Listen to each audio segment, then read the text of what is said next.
it was self-evident that people would rather look at live animals than anything else, because they're alive and they implicitly have the element of chance, right? Because they are really alive, and unlike all of us, they can't be told really what to do.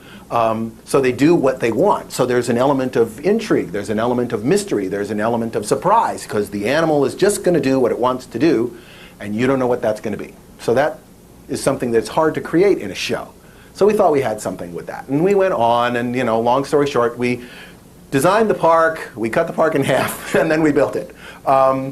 And that's why there's great big empty pieces of land up in the northeast and down in the southwest, and those are our expansion paths. And we have fantastic expansion opportunities because of the size of the piece of land that we took up to build Animal Kingdom.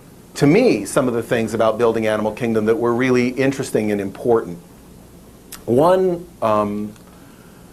I got a real kick out of the fact that the park has such a real conservation mission. If you think about Animal Kingdom as a park, Animal Kingdom is filled with all these subtextual messages that are just built into the park, like the supremacy of nature. Think of any other theme park, and the first thing that comes to mind is architecture. You think of Animal Kingdom, the first thing that comes to mind is landscape, the land itself, the plants, the bushes, the trees, which we allow to go through seasonal cycles. We're going to let them grow as big as they ever grow. You don't do that at a theme park, right? You manipulate them, you contain them back, you cut them back, you make them do what you want. We don't do that. If you look at the architecture in Animal Kingdom, we had a rule that you had to come to me for a written permission to make a building taller than 30 feet. Because we wanted the buildings to be subservient to the land, the trees. So we forced the buildings down, make the buildings small, make the buildings humble in the face of the landscape. If you really think about the plot lines of almost all the stories, they propose, frankly, rather biased stories about the relative value of natural systems, commercial or material value versus spiritual value. I mean, the African safari is about the material value or the spiritual value of elephants as a symbol of the land itself, right? The whitewater raft trip is about the material versus the spiritual or other value of the forest and the land. Even the dinosaur ride is this strange sort of sense of where is the value here? Where is the value? And we don't necessarily resolve those questions because they're very complicated questions, but we do raise them and entertain them in the context of the park. And so to have this kind of backstory floating through the park and through the stories in the park, I think is just an interesting, thought-provoking thing. Yeah. Want people to be aware, and Animal Kingdom has this other subtext, that animals equal real estate.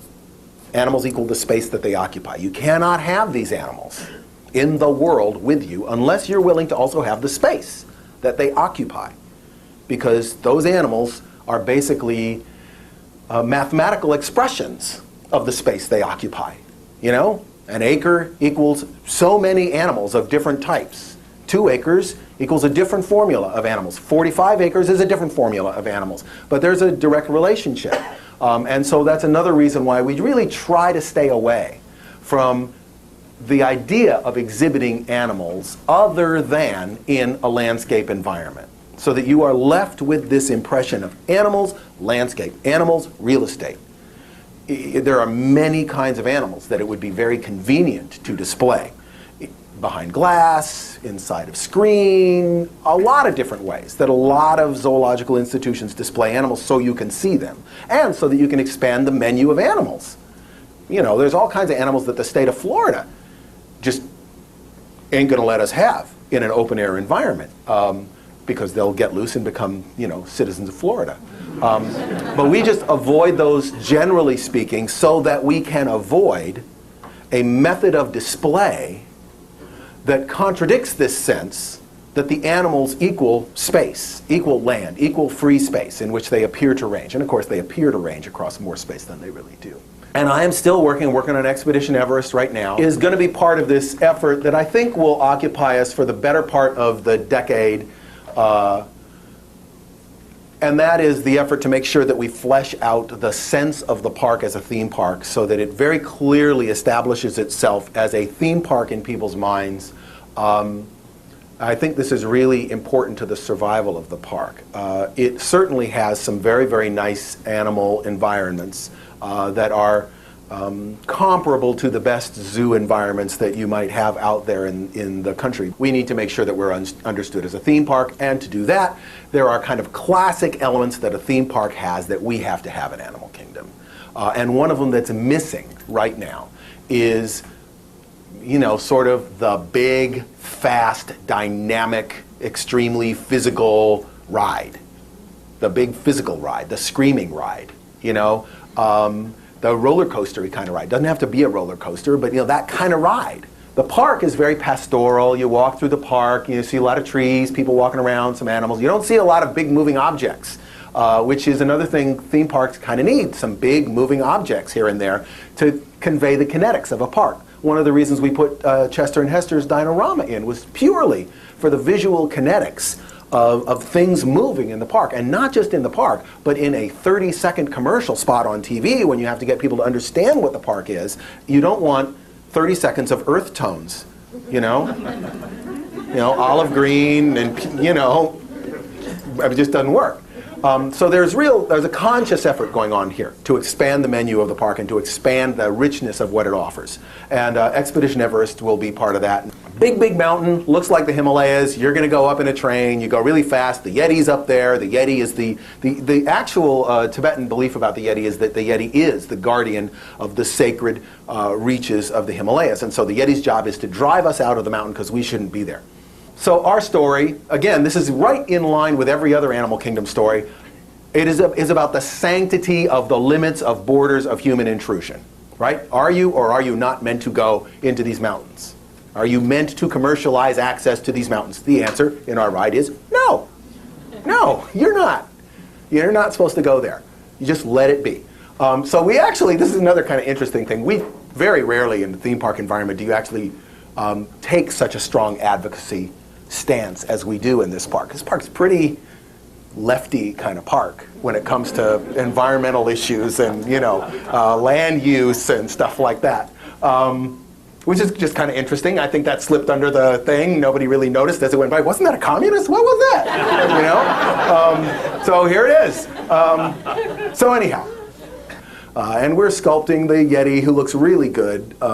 There's samples, you see samples out by our trailers out back and out behind Asia, all kinds of different samples of rock work. There's some funky things.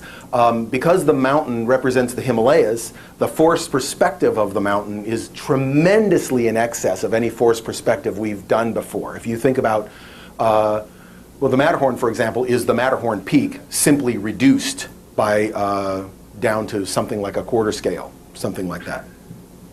Pardon me. I think 1 inch scale. Whereas what we're doing is forcing you to believe as you look at this mountain that's 200 feet tall, you're supposed to believe that the peak of that mountain is 20,000 feet tall. Because that's how tall these small Himalayas with no names are. They don't have names when they're 20,000 feet tall. I mean, I remember hiking. I'm hiking in the Himalayas, and there's this giant mountain with, you know, the spindrift coming off the top of it. And I turn to the Sherpa. What is that? He says, Himal Sano Nam China. What's that? That small mountain, no name. Damn, you know? So anyway, so 20,000 feet in 200 feet, and you can't even start diminishing the scale until you're below the level where the train comes out, because the train is full size, so the rocks around the train have to be full size. So you're starting that scale drop off above that. You have a lot of thousands of feet to make up in the remaining 100 feet or so, right?